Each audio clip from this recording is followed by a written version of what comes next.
And we are within the Tuesday morning, so all I can say is that we do expect to get some kind of reaction to those protests when the door opens. Any second. See you there.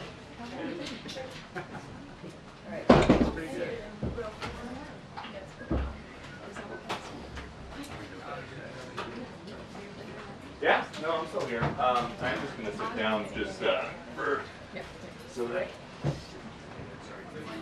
Right, just don't want to bot. But I'll be here. Just don't talk.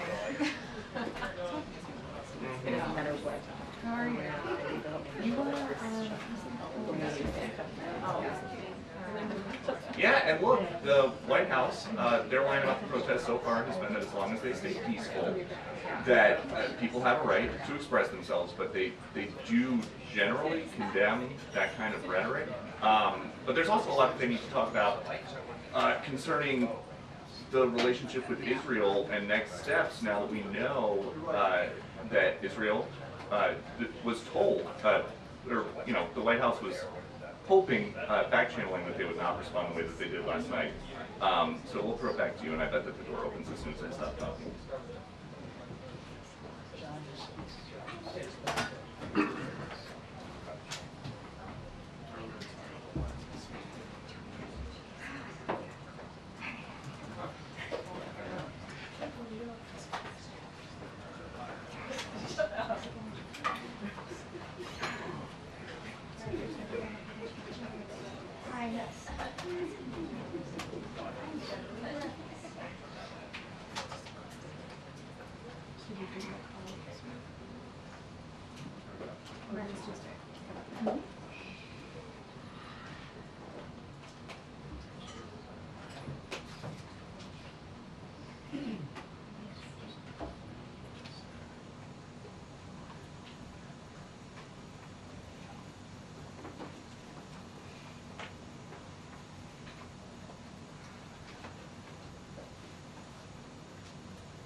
Good afternoon, everyone. Sorry I'm delayed. I was actually listening to your reporting, your live report from your seat. Any suggestions about things that we need to improve? I have a lot of suggestions, but I will keep that to myself. Yeah, we'll chat. Okay. We'll chat later. Circle back. All right, happy Friday, everyone. Today, President Biden announced that his administration is taking action to conserve more than 13 million acres in the Western Arctic and to honor the culture, history, and enduring wisdom of the Alaska natives who lived on these lands for generations. From safeguarding sacred lands near the Grand Canyon to protecting Alaskan treasures, the Biden-Harris administration is conserving more than 41 million acres of lands and waters. This administration will continue to take ambitious action to meet the urgency of the climate crisis, protect America's lands and waters, and fulfill our responsibility to the next generations of Americans. On a more solemn note, as many of you know, tomorrow marks 25 years since the tragic shooting at Columbine High School. 2 students killed 12 of their fellow classmates and 1 teacher with guns they obtained from unlicensed dealers and without background checks. We continue to pray for the families and victims of the Columbine shooting, as well as communities across the country that are being torn apart by gun violence. Since Columbine, there have been hundreds of school shootings, exposing hundreds of thousands of students to the horrors of gun violence. As the president has said, this is not normal, and it must end. That's why he signed into law the bipartisan Safer Communities Act, the most significant gun safety legislation in decades, and created the first ever White House Office of Gun Violence Prevention. We've also made the largest investment in youth mental health in American history. And just last week, the Biden-Harris administration implemented the largest expansion of the gun background check requirement since 1993. addressing the very loophole that allowed the Columbine shooters to obtain their weapons. Under President Biden's leadership, we are taking action. But we need Congress to finish the job. They need to ban assault weapons and high-capacity magazines, require safe storage of guns, pass a national red flag law, and invest in proven solutions that reduce violence. Also enact universal background checks. And finally, I know there's a lot of interest in reports from the Middle East overnight, and we understand that, we get that. I'm going to say it now, though I know you all will certainly ask me about it, that we do not have any comment on the reports at this time. Obviously, you all heard from Secretary Blinken earlier this morning, but with that, Dorleen, it's good to see you. Good to see you. Thank you. On the Middle East, why is it that you don't have any comment at this time? It's been several hours since the reported strike. Certainly that's enough time for the administration to investigate and come up with something to say. I'm just going to be really mindful, just going back to what I said just before I called on you to ask me this question. I'm not going to speak or speculate about any of the reports that are out there. I'm not going to comment, and I'm just going to leave it there. Can I ask you a domestic question? Then? Absolutely. Average gasoline prices have risen about 20 cents a gallon in the past month. Oil production, domestic oil production is down slightly from its recent peak, and now we have the situation in the Middle East. How concerned is the administration about the combination of all of those things? So we're going to continue to watch the markets very carefully. As you know, this is an administration, the Biden-Harris administration is committed to maintaining a stable and secure energy supply and lowering prices for Americans. As you saw the president, as you all know, when Russia invaded Ukraine and gas prices started to go up, inflation obviously was infected by that. The president took action and tapped into the SPR. So obviously we are focused on securing energy supply and, like I said, lowering prices for Americans. The United States' current record domestic oil and gas production is helping meet our immediate needs while we make the historic investment needed to transition into clean energy economy. But obviously, we're going to continue to watch the markets carefully. Ms. Karine, this level of silence from you guys about what's happening in the Middle East is really new. And I heard what you had to say, but can you explain why? Because the official line that we're not going to talk about this, that is the line, that is the choice. Mm-hmm. Is it part of your strategy to de-escalate?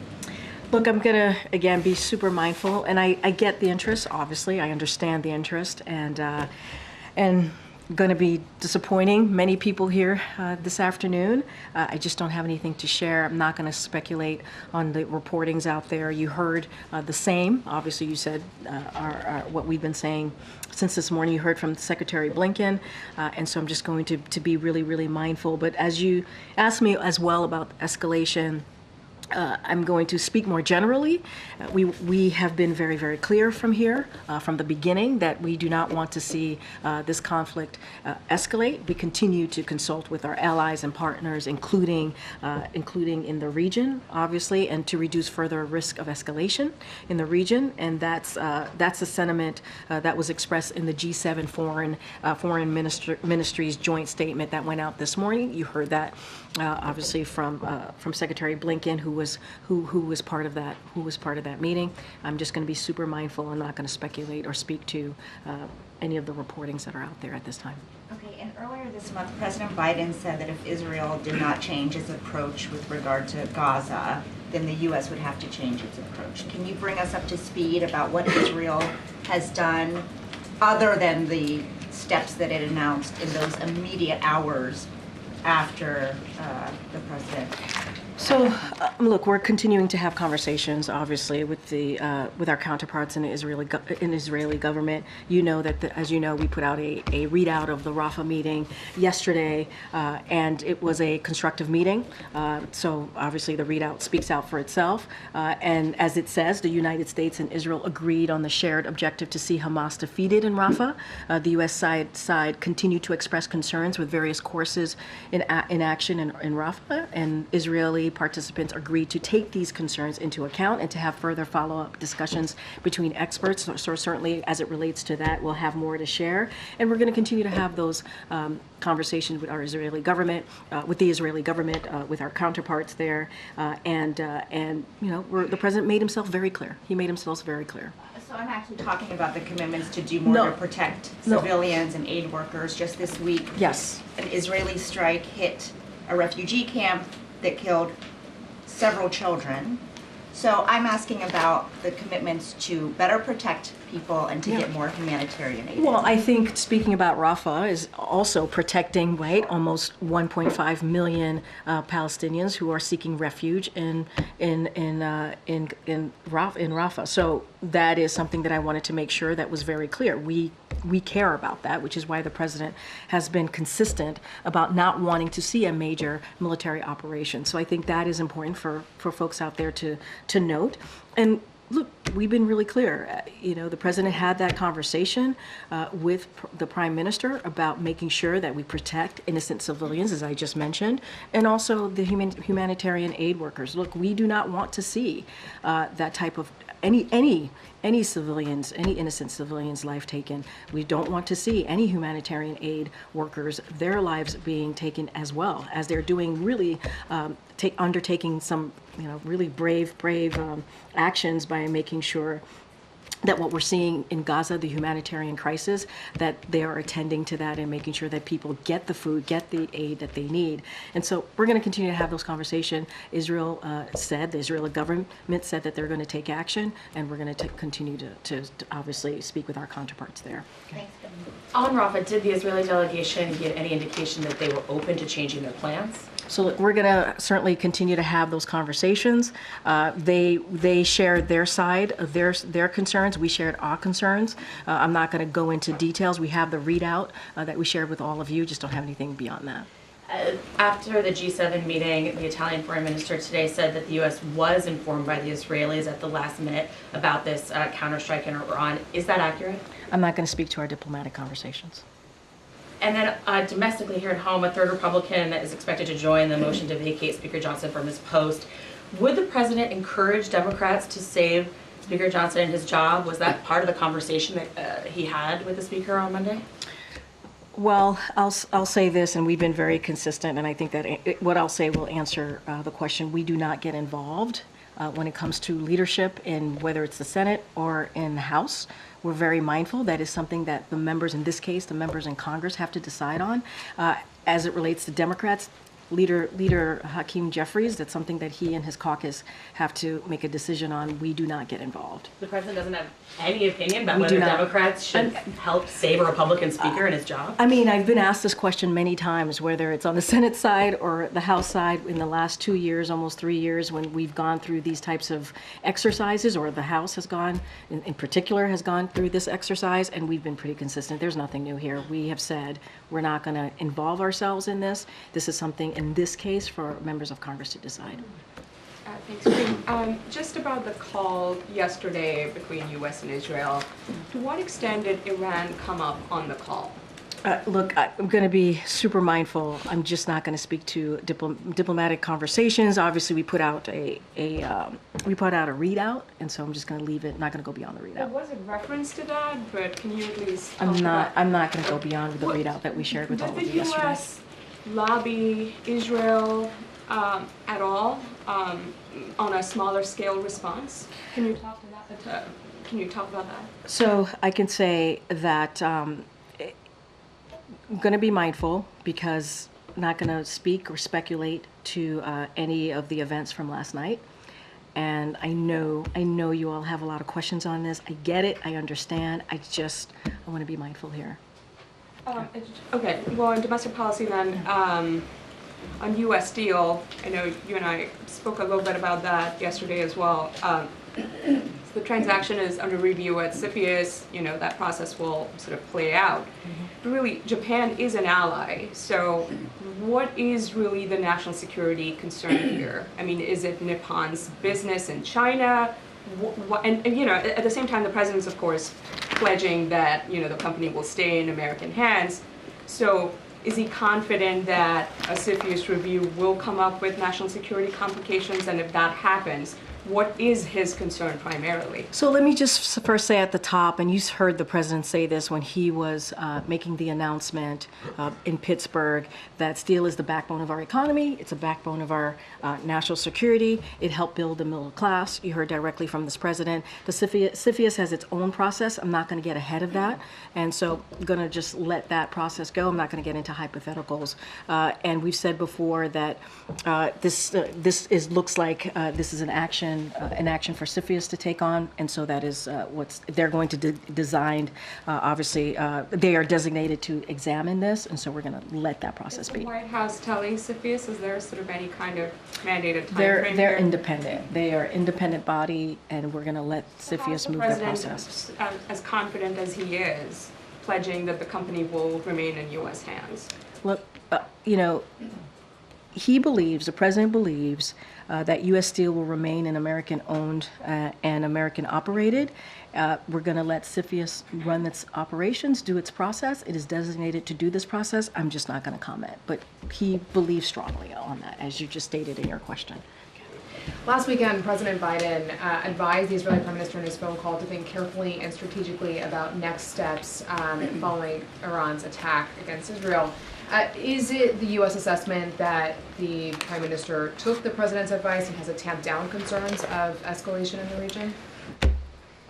Going to be mindful here. I'm not going to speculate or speak on any of the events that's been reported overnight.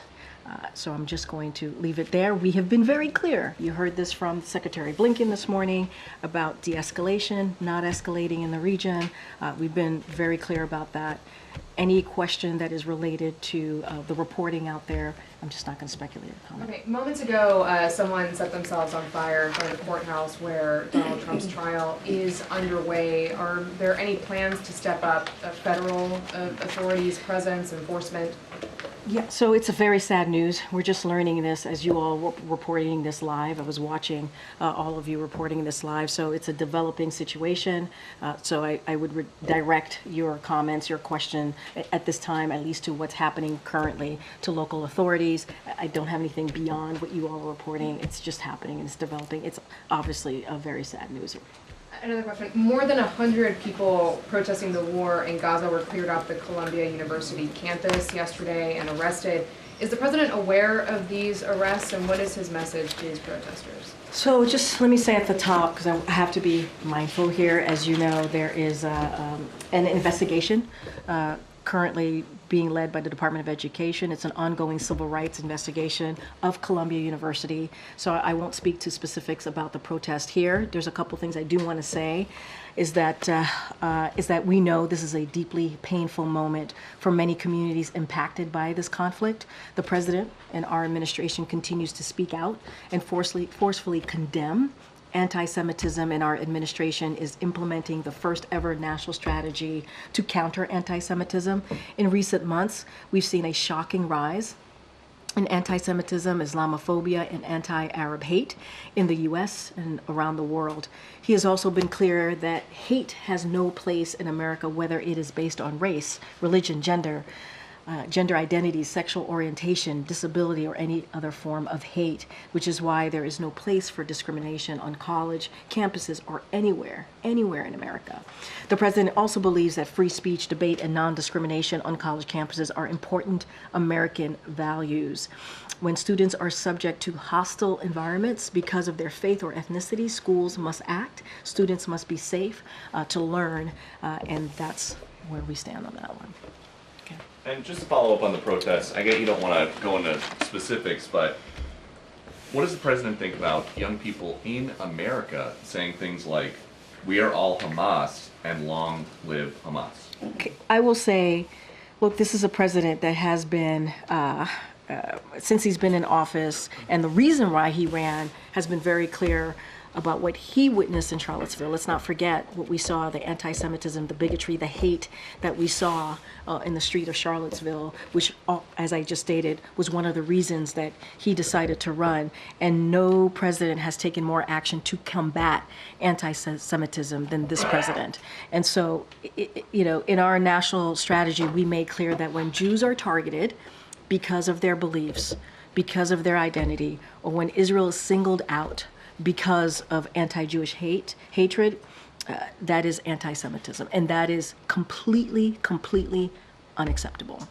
I do have to ask you about a different topic. Oh, Why is President Biden saying that his uncle Bozie was eaten by cannibals? so I answered this question yesterday. I believe I've seen some clips on your network about me answering this question. I don't have much to say beyond what I said to some of your colleagues. Look, I was there. I think you traveled with us too to Pennsylvania. I'm not sure if you were there at the memorial in Scranton. The president had a emotional and I think a symbolic moment. He had an opportunity as president to honor his uncle's service in uniform. He had an opportunity to be there as president to speak to the bravery of his uncle, and not just his uncle, but many U.S. service members that put their lives on the line on behalf of this country. So his uncle, who lost his life when the military aircraft he was on crashed in the Pacific after taking off near New Guinea, the president highlighted his uncle's story as he made the case for honoring our sacred commitment to equip those we send to war and take care of them and their families when they come home. And as he iterated, the last thing American veterans are, or the last thing Americans should be called, are suckers and losers. And that is, those types of words should not come from a commander-in-chief, as we have in the past. And we should actually be lifting up our American veterans and honoring them. And that's what you saw from this president. And I agree, Second Lieutenant Ambrose J. Finnegan was a war hero, but the Pentagon says, for unknown reasons, the plane was forced to ditch in the ocean. Both engines failed at low altitude. Why is President Biden saying he was shot down? There's no evidence of that. And why is he saying that his uncle was eaten by cannibals? That is a bad way to go. He lost his life. It's not, look, I'm not, we should not make jokes about It's this. not. Wait. President Biden said No, that his no. uncle was eaten by I mean, cannibals. your last line, it's for a laugh. It's for a funny statement. And he takes this very seriously. His uncle, who served and protected this country, lost his life serving. And that should matter. You have a president that lifts up our U.S. troops, our American veterans, every day, who thinks about them, who actually thinks they're all heroes, and they are. And you have a former president who disrespects that, who doesn't honor that. Said it as president, suckers or losers. That's what he said. Where did the cannibalism come from? But I think you're missing the point. The point is you have a president that lifts up American veterans, who lifts up our U.S. service members. And that's what matters. He understands how critical and how important it is to be commander-in-chief. I'm going to move on. Go ahead. Does the president support the UAW's efforts to unionize this Volkswagen plant in Tennessee? Has he been involved at all or in touch with Sean Fain? So I'm going to let, obviously, the union speak for themselves. I'm not going to comment on what's currently happening. You hear the president say this. He was in Pittsburgh. You saw how union members reacts to this president. He is the most pro-union president ever. And we're going to continue to lift up union members. We believe that they should certainly be paid fairly. We believe that they should get a contract that is fair. And we've said that over and over again as it relates to this particular situation that's happening. I'm just not going to speak to it. I'm going to let the union deal. Okay. Karine, I know you alluded to this, and you said that you didn't want to speculate, but we're not asking for speculation. We're asking for an official response. And given that U.S. taxpayers give more than $3 billion each year for military defense systems to Israel, shouldn't Americans have a response from this administration more than 12 hours after this attack? I appreciate the question, and I understand the importance of the American people who, you are correct, they are taxpayers. And I want to be incredibly mindful here, and I understand the interest here, and I am going to continue to say, I'm not going to speak to this or speculate about the reports out there. That's not going to change, and just going to be super mindful. So last week, the president warned Iran, he said don't, when he was asked his message to Iran about retaliation. They did it anyway. He urged Israel to show restraint, and Israel, according to the reporting, has retaliated. Does the U.S. have any leverage in the region? I know this is not going to be satisfying. I'm not going to speak to any of the reports out there. I'm just not going to do that. Not going to speculate. I will say, and you've heard this from my NSC colleagues, and you've heard this from many of us here at the White House. The president and the prime minister have a long-standing relationship that goes decades. And because of that long-standing relationship, they are able to speak very honestly with each other and have difficult conversations when it's necessary. That is the type of friendship that they have. I'm just not going to speak to any of the events that's been reported. Yeah, Justin. Thanks, Karine. I appreciate you aren't ready to speak to it right now, but I don't think we're expecting to hear from you guys again until Tuesday. Can you make some sort of commitment to, brief on this before the middle of next week? Look, what I will say is that I don't have any schedule to announce or anything to share about, speaking on the reports that are out there or making a comment. I wouldn't expect anything further beyond today. But again, want to be super mindful. Not going to speak to this. Not going to give comments. No, I understand, but it's hard for me to say to you before Monday. I don't have anything in the docket. I don't have any schedule to speak to at this moment, at this time. I just can't speculate or speak to any of the reports that are being, any of the reporting from the event overnight. A couple domestic ones then. Sure. There's reports overnight that Sony is discussing a bid for Paramount. It would push consolidation in Hollywood and among studios to some of the tightest we've ever seen it. Considering the White House's push for competition, do you guys have any concerns about such a deal? So look, as you mentioned, the Competition Council is something that the president put together because he wanted to make sure that there's fair competition out there. So obviously it's important to have that Competition Council. I'm not going to speak on the potential action that may be taken by Sony. I'm just going to leave that there. And on 702, Senator Durbin, the Democratic whip, has not backed down on his push for an amendment that would require warrants for certain information. Does the White House feel confident that this is going to get through the Senate today to avoid the lapse that would happen if it wasn't reauthorized? And why do you think you've been unable to convince Senator Durbin not to push forward with this? On which piece? The amendment on 702. Yeah, on FISA. Also going to be careful here. I don't want to get ahead of the most important point here, which is the provision underpinning the government's most critical foreign intelligence tool. As you know, Section 702, which is also FISA, is going to expire today, and along with other provisions. Look, Section 702 provides irreplaceable information on almost every threat that the American people expect their government to find and stop: terrorist plots, illicit fentanyl, ransomware, and other cyber attacks, Russian war crimes, and many more.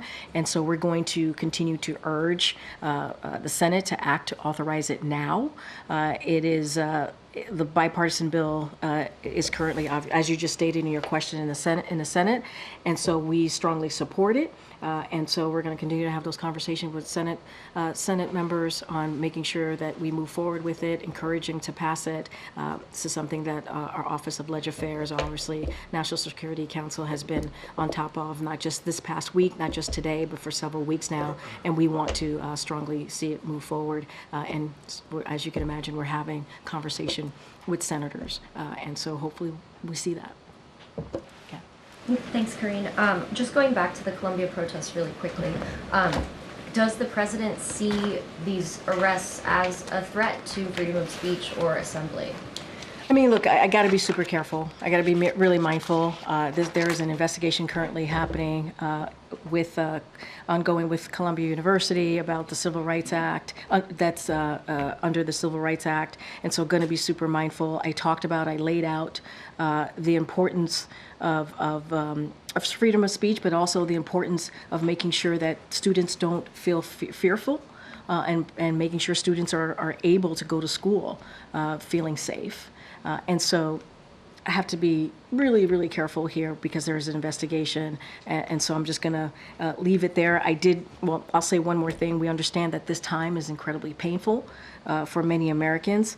And at the same time, right, it's important for schools to protect students. It is one of the things that we have to do as respecting, and also they must do this respecting their freedom, obviously, to debate on their campuses. But students should feel safe. And one more, please, if you don't mind. Yeah. The president has made a lot of notable policy moves recently with student loan, debt forgiveness, and the steel tariffs, and the drilling moves in Alaska. Are all of these, can you just talk about why are these happening right now? And are they an attempt to kind of just shore up the Democratic base? Look, I would read this as what the president promised in 2020. What the president said when he walked into this administration. He said, climate change is a crisis, is one of the crises that we are dealing with, not just here in this country, but obviously globally. And he has been incredibly progressive on this, taking actions that we have not seen any other president take. And so this is his commitment. I would see this as a commitment that he has made, not just to young people, but to Americans, as our role as the United States, obviously as the United States of America, to make sure that we are doing our part in dealing with climate crisis. And that's what you're seeing. You're seeing that from this announcement today, but from many other announcements. So it's not just now. He's been doing this from day one of this administration.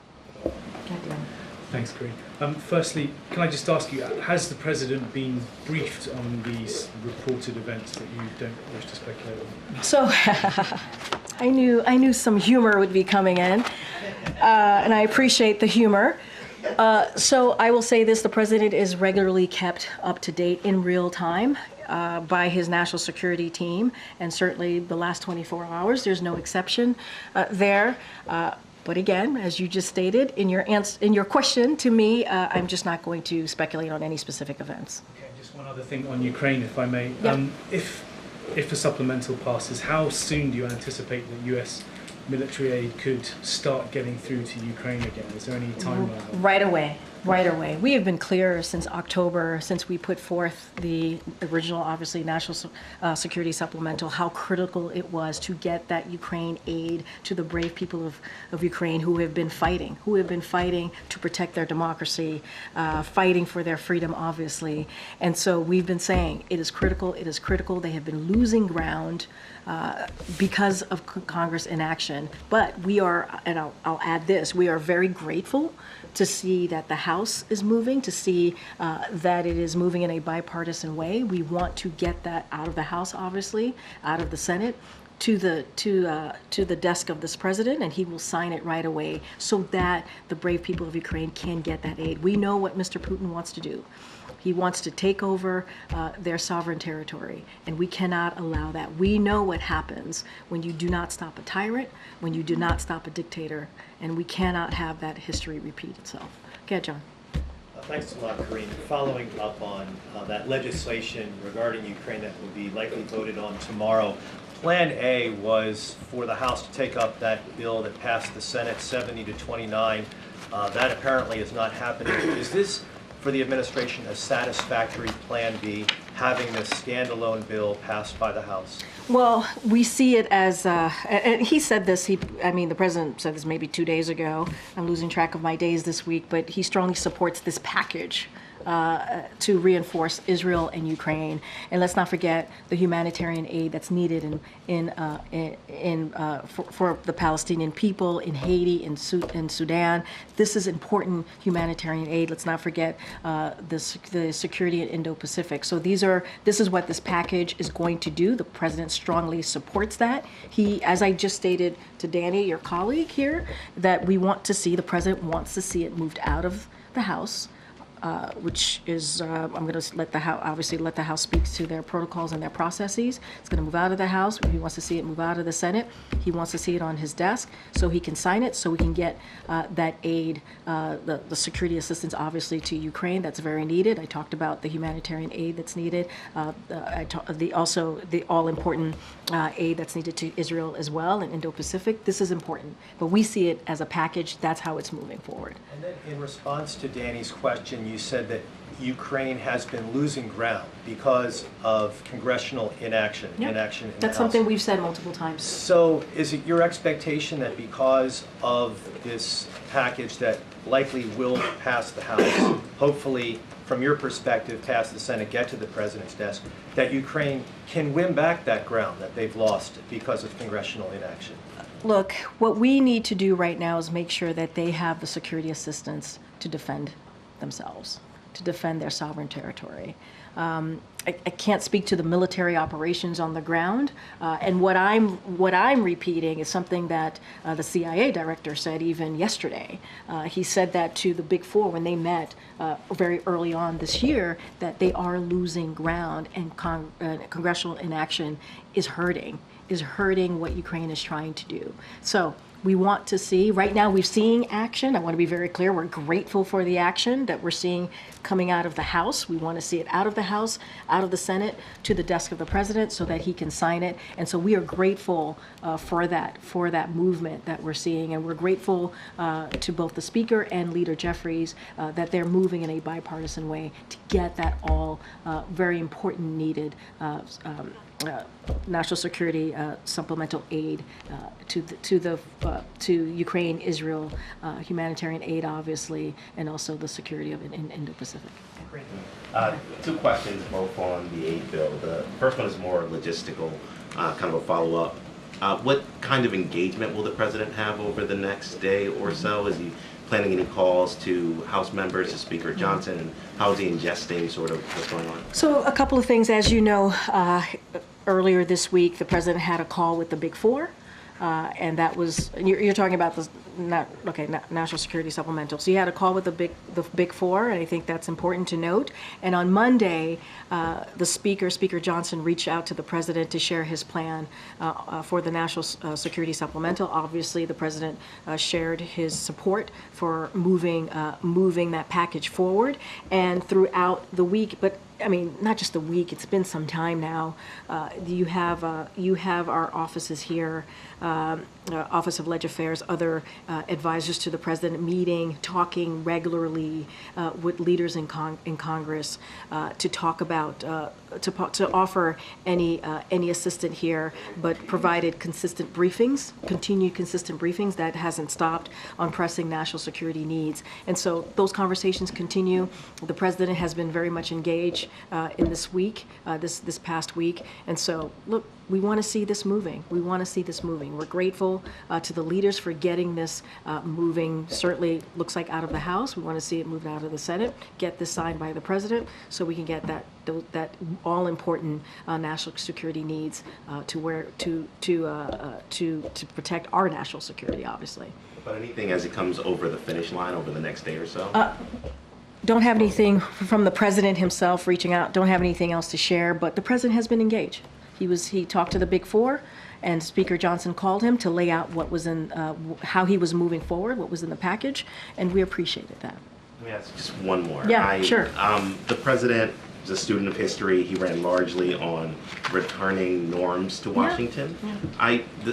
What does he think about the fact that, for the second time in 7 months, we're kind of knocking on the door of ousting another House Speaker? So, I mean, you said something that I probably should have said in my answer to you about how we're moving, how national security supplemental is moving. Look, it's moving in a bipartisan way. You're right. The president believes in a way to get things done for the American people, to do it in a bipartisan way, and that's what we're seeing with this national security supplemental. Because it's not just about Ukraine and Israel and Indo-Pacific. It's also about our own national security, which is why it's important that we step in, and this is why it's important that we move quickly here. And so I think that's important to note, that we are seeing a bipartisan process here as it relates to our national security. Look, that is a question for House members to speak to. It is their decision on who their speaker is going to be. So that is something that they have to deal with. What the president wants to see is to make sure that really important initiatives, really important issues are moving forward, and that's what we're seeing with the National Security Supplemental. Again, I know I have to wrap. On the National Security Supplemental, there's language in it that has the language that would force the sale of TikTok that could eventually lead to a TikTok ban. That's stalled in the Senate. Is the White House concerned about legal challenges that might come to that piece of the bill? Look, we have expressed strong support, obviously, for the package, and certainly we'll continue. The national security package certainly will continue to show our support, as I've been doing for the past few minutes here.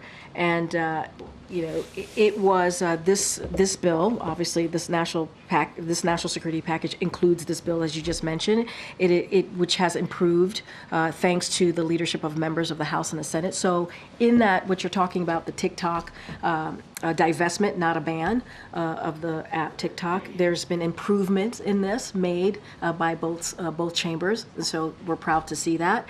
And just to be very clear, it is not a ban, it is a divestment. It would ensure that ownership of these apps wouldn't be in the hands of those who can exploit them and to do us harm. And so that's how we're seeing. Will be a ban. Well, that's not, look, let's see where this goes. We support the package as it certainly stands. There's been improvement made to it. We think that matters. We see this as a divestment, not a ban.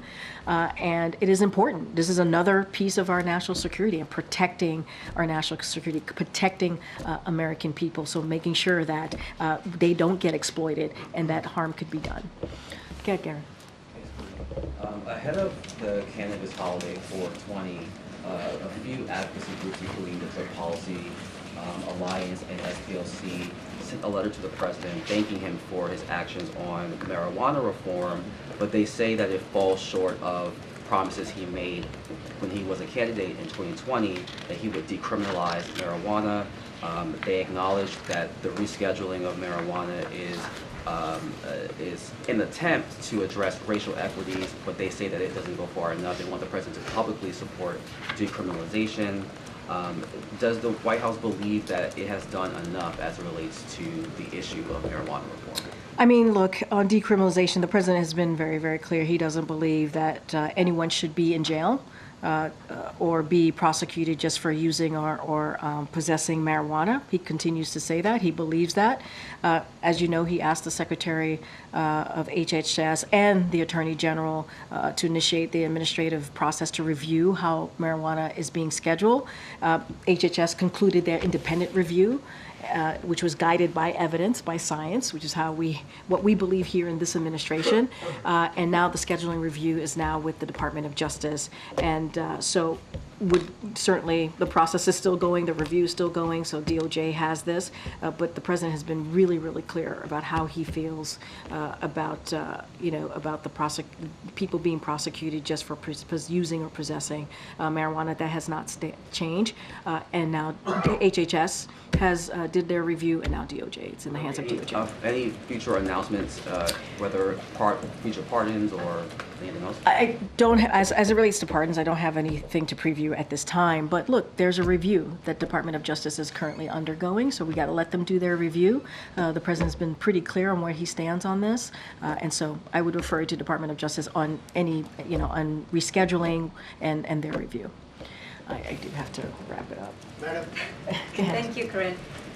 In light of recent events that we're not discussing, is there less pressure on the president to condition aid to Israel? not going to speculate on any of the events that have been reported. Me answering that question would be speculating on those said events, so I'm not going to speculate on those events or any of the reports that are out there. And I know that is not satisfying to all of you, but that is where we are. Yep. The House Israel bill includes a provision that congressional notification of foreign military financing obligation may be waived under emergency authority of the Secretary of State, which means up to $3.5 billion of weapons can potentially be provided to Israel without notifying lawmakers. Does the administration believe that the American taxpayers have the right to know what kind of weapons we're sending to Israel? So let's let the process move forward, but you have heard from me, you've heard the president, we support this package. This is about our national security. This is about, making sure we saw what happened, obviously, with Iran and what happened recently, earlier this week, and how they, and what they did and how they attacked Israel. So we understand, right? We understand that we have to continue our strong commitment to Israel's security. That continues to be ironclad, but it's not just that's in the national security package. We're also talking about Ukraine. We're also talking about humanitarian aid to the Palestinian people, to the people of Sudan and Haiti. And this is really, and the security of Indo-Pacific, obviously. So we support that package. I'm not going to get into speculation here. Let's let the House do their process and the Senate do their process. And then just one last one, Corinne. I know that Jake told us that he's consulting with allies and partners on the Middle East issue. I was wondering, has the administration had any conversation with China regarding the Middle East since last Saturday? Don't have anything to share beyond the readout that we had when the president spoke to President Xi. Outside of that, don't have anything else. All right, thanks everybody. Thank you. Thanks everybody. Thank you. Have a good weekend. That was very